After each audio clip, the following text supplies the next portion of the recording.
भारत में एक ऐसी जगह है जहां सरकार ने खुद चेतावनी लगा रखी है कि सूर्यास्त के बाद अंदर जाना मना है। लेकिन असली डर उस चेतावनी में नहीं, उस वजह में छिपा है जिसके कारण वो चेतावनी लगानी पड़ी। ये कहानी है भानगढ़ फोर्ट की। और ये कहानी सिर्फ भूत देखने की ही नहीं, बल्कि उस चीज़ की है जो इंसानों की आवाज़ में उन्हें बुलाती है। साल 2022, दिल्ली का एक रेडियो पॉडकास्ट बहुत फेमस हो रहा था, डेड एयर। उसके होस्ट थे आर्यन मल्होत्रा। आर्यन हॉन्टेड प्लेसेस पर लाइव ऑडियो रिकॉर्डिंग करता था। उसका दावा था कि वो आवाज़ों में छिपी पैरानॉर्मल फ्रीक्वेंसीज को कैप्चर कर सकता है। लोग उसे फेक कहते थे। फिर एक रात उसके शो पर एक अननोन कॉल आया। फ़ोन पर सिर्फ भारी सांसों की आवाज़ थी। फिर एक औरत की धीमी सी आवाज़ सुनाई दी, भानगढ़ मत आना, और कॉल कट गया। आर्यन को लगा कि कोई प्रैंक कॉल है, लेकिन अगले ही दिन उसके ईमेल पर एक ऑडियो फाइल आई। फाइल का नाम था भानगढ़_3am_final.wav। उसने हेडफोन्स लगाकर ऑडियो सुनी तो पहले कुछ सेकंड सिर्फ हवा की आवाज़ थी। फिर अचानक बहुत सारे लोग एक साथ फुसफुसाते सुनाई दिए, भाग जाओ, वो जाग रही है। और आखिरी में एक आदमी चीखते हुए बोला, उसकी तरफ मत देखना। ऑडियो वहीं खत्म हो गई। अब आर्यन ऑब्सेस्ड हो चुका था। उसने डिसाइड किया कि वो खुद भानगढ़ जाकर रात में लाइव रिकॉर्डिंग करेगा। 2 दिन बाद वो अपने साउंड इंजीनियर दोस्त निखिल के साथ राजस्थान पहुंचा। स्थानीय लोगों ने उसे साफ मना कर दिया। एक दुकानदार बोला, यहाँ लोग भूत नहीं देखने आते साहब, यहाँ लोग आवाज़ें सुनते हैं। आर्यन हंस पड़ा, परफेक्ट, मुझे तो वही चाहिए। उन्होंने रात होने का इंतज़ार किया। करीब 11 बजे वे पीछे के रास्ते से किले में घुस गए। पूरा किला अजीब तरीके से शांत था, इतना शांत कि अपने दिल की धड़कन तक सुनाई दे रही थी। निखिल ने रिकॉर्डिंग इक्विपमेंट सेट किया, एक बेहद सेंसिटिव माइक्रोफोन जो दूर की हल्की सी फ्रीक्वेंसीज को भी पकड़ लिया करता था। आर्यन ने रिकॉर्डिंग शुरू की। पहले 10 मिनट कुछ नहीं हुआ। फिर अचानक हेडफोन्स में क्रैकलिंग शुरू हो गई, और उसके बाद एक लड़की की आवाज़, बहुत धीमी, आर्यन। दोनों फ्रीज हो गए। निखिल बोला, भाई तूने सुना? आर्यन ने तुरंत पीछे मुड़कर देखा, पर वहाँ कोई नहीं था। लेकिन आवाज़ फिर आई, आर्यन इधर आओ। इस बार आवाज़ बिल्कुल उसकी डेड गर्लफ्रेंड अनुष्का जैसी थी, जिसकी 2 साल पहले एक्सीडेंट में मौत हो चुकी थी। आर्यन का चेहरा उतर गया। ये इम्पॉसिबल है। आवाज़ अब किले के अंदर बने पुराने बाजार की तरफ से आ रही थी। निखिल डर गया, भाई ये सही नहीं लग रहा। लेकिन आर्यन उस आवाज़ के पीछे चल पड़ा। जैसे जैसे वे आगे बढ़े, माइक्रोफोन में अलग अलग आवाज़ें रिकॉर्ड होने लगी। किसी बच्चे के रोने की आवाज़, तो कभी किसी बूढ़े आदमी की खांसी, और बीच बीच में वो वही लड़की, आर्यन।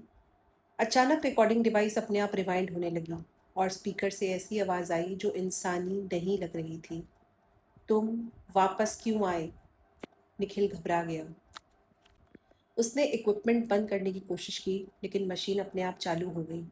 फिर स्पीकर में ज़ोर ज़ोर से सांसों की आवाज़ आने लगी, जैसे कोई बहुत पास खड़ा हो।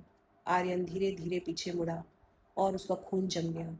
उसके ठीक पीछे एक औरत खड़ी थी, लेकिन उसका चेहरा दिखाई नहीं दे रहा था, क्योंकि उसके बाल पूरे चेहरे पर थे। वो बिल्कुल हिल नहीं रही थी, बस खड़ी थी। निखिल चीखा, भाग यहाँ से। दोनों भागने लगे, लेकिन तभी पूरे किले में अचानक घंटियों की आवाज़ें गूंजने लगीं, जैसे 100 मंदिर की घंटियां एक साथ बज रही हों। और फिर सारी आवाज़ें बंद, पूरा सन्नाटा, इतना गहरा कि कानों में दर्द होने लगे। निखिल अचानक रुक गया। उसने कांपते हुए कहा, भाई मेरे हेडफोन्स में कोई बोल रहा है। आर्यन ने पूछा, क्या?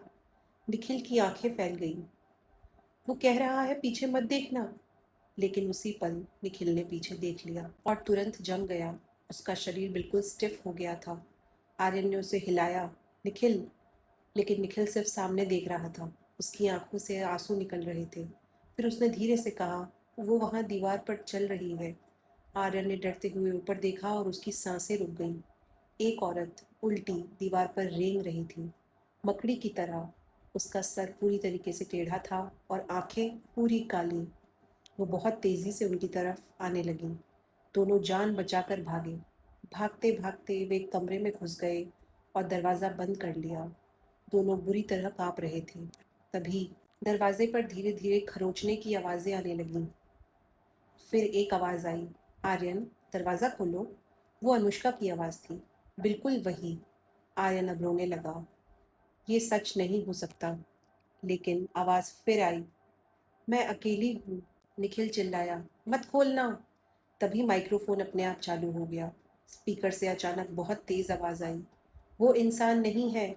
और उसी पल दरवाजे पर एक जोर का धमाका हुआ। लकड़ी टूटने लगी।